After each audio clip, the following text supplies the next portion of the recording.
Welcome.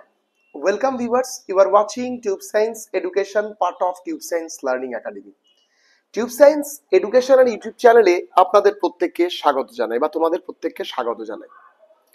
চারিদিকে এত negative vibes, তার মধ্যে আমার এই ভিডিওটি আমি অনেক ভাবনা চিন্তা করে বানিয়েছি এবং প্রচুর কিছু ইনফরমেশনস বা আপডেট নিয়ে বানিয়েছি এবং আশা করছি এই ভিডিওটি দেখার পর বা শোনার পর তোমরা বুঝতে পারবে আমার কথাটার গুরুত্ব কি।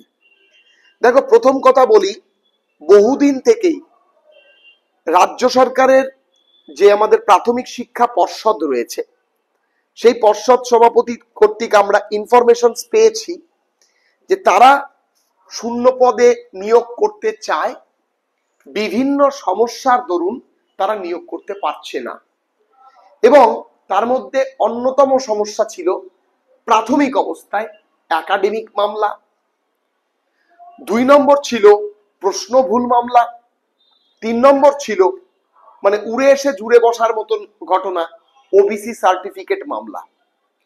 যেহেতু আমরা প্রত্যেকেই এই ব্যাপারে ওয়াকিবহল হয়েছি যে প্রাথমিক নিয়োগে কোনো ক্রমেই টেটের সঙ্গে ইন্টারভিউয়ের কোনো সম্পর্ক নেই। TET and interview two separate process বারবার বলেছেন। কে বলেছেন?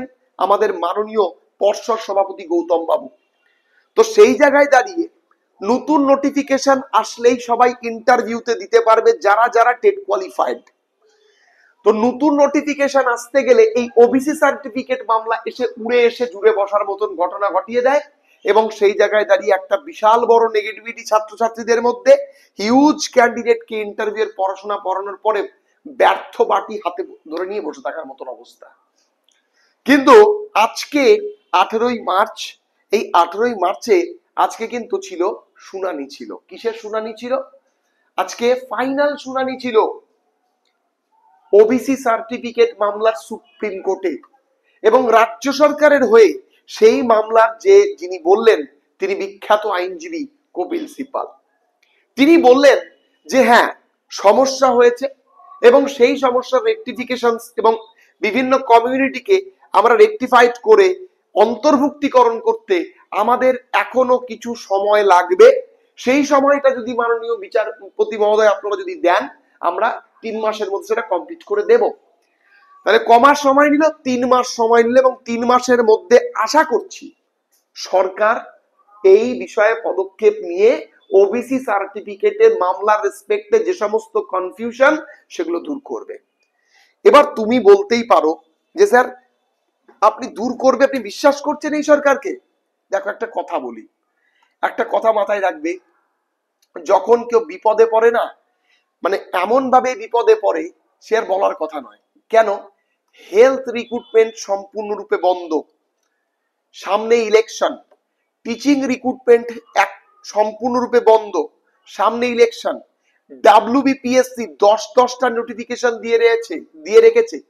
তাহলে কোনটা দিয়ে ভোটের প্রচারটা হবে বলতে পারো? তো সেই জায়গায় দাঁড়িয়ে যে তারা যে এই সার্টিফিকেট মামলা বা ওবিসি সার্টিফিকেট মামলাটা নিয়ে উঠে দাঁড়াবে, এটা কিন্তু অনেকদিন আগেই আপাত দৃষ্টিতে বোঝা গেছিল।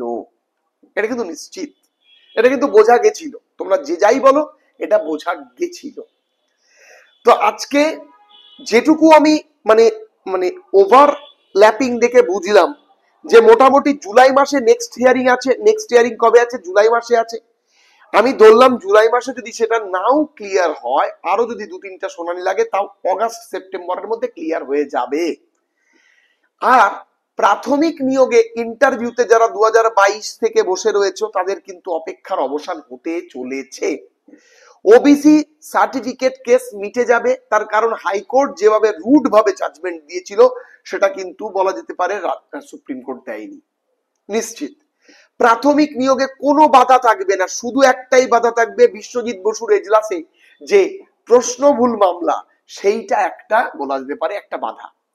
কিন্তু আমি তোমাদের একটা কথা বলি, প্রশ্ন ভুল মামলাতে যখন এটা বলা হয়েছে যে যতদিন না প্রশ্ন ভুল মামলার রায় আসছে ততদিন কোনো নিয়োগ করা যাবে না, ফলে সেটাও দ্রুততার সাথে আসবে এবং কে বলতে পারে আগস্ট সেপ্টেম্বরের মধ্যে সেটাও হয়তো ক্ল্যারিফাই হয়ে যাবে। একাডেমিক মামলার একটা সমস্যা ছিল, কিন্তু একাডেমিক মামলা রাজ্য সরকারের মানে হাইকোর্ট থেকে খারিজ করে দেওয়া হয়, সেটা সম্পূর্ণ রাজ্য সরকারের অভ্যন্তরীণ ব্যাপার, সে বিষয়ে কেউ হস্তক্ষেপ করার কারো ক্ষমতা নেই। তো এই জায়গায় দাঁড়িয়ে বিশাল বড় প্রশ্ন চিহ্ন হয়ে দাঁড়িয়েছে যে আগামী ডিসেম্বরের মধ্যে তোমরা কিন্তু একটা নোটিফিকেশন পাবে, নিশ্চিত পাবে। 22-23-এর ক্যান্ডিডেটরা সবাই মিলে 2025-এর মধ্যে তোমরা নোটিফিকেশন পাবে এবং ইন্টারভিউ দেবে। নিয়োগ না পাও, ইন্টারভিউ দেবে, তার কারণ সামনে ইলেকশন। অন্তত একটা নিয়োগ বা ইন্টারভিউ অ্যারেঞ্জমেন্ট করে অন্তত প্রচারটা সারবে আমাদের রাজ্য মাননীয় রাজ্য সরকার। বলে সেই রেসপেক্টে তোমরা নিশ্চিত থাকো। আমি যেটুকু মানে ক্যালকুলেশনস করে তোমাদের বললাম, তোমরা কতটুকু সহমত তোমরা আমাকে বলো। এবং আমি একটা কথাই বলবো, চারিদিকে প্রচুর নেগেটিভ ভাইবস এর মধ্যে আমার মনে হয়েছে আজকের যে রায় বা আজকের যে ঘটনাটা ঘটেছে তা অনেকটা কিন্তু দ্রুতগামী, অনেকটা ফাস্ট হবে এবং আশা করছি সরকার এই বিষয়ে যথেষ্ট ইন্টারেস্টেড, তার কারণ সরকারের সমস্ত ডিপার্টমেন্টে নিয়োগ বন্ধ রয়েছে। তো ফলে সেই নিয়ে চিন্তার কোনো কারণ নেই। যারা ঘরের মধ্যে বসে অকাপটে নিজেদেরকে ইন্টারভিউয়ের জন্য তৈরি করে যাচ্ছ, মনে রাখবে তোমরাই শেষ পর্যন্ত বাজিমাত করবে নিশ্চিত। আর যারা যারা বসে রয়েছে আর হবে না, মনে রাখবে কোনো নিয়োগ না হলেও প্রাইমারি নিয়োগ হবে। তার উৎকৃষ্ট প্রমাণ 2016 পর থেকে পরপর 3 বছর নিয়োগ, 3টে টেট হওয়া, এগুলো মাথায় রাখতে হবে, দেখে শেখো। চলো দেখা হচ্ছে পরবর্তী ভিডিওতে, সবাই খুব ভালো থেকো, সুস্থ থেকো, আজকে এইটুকুই।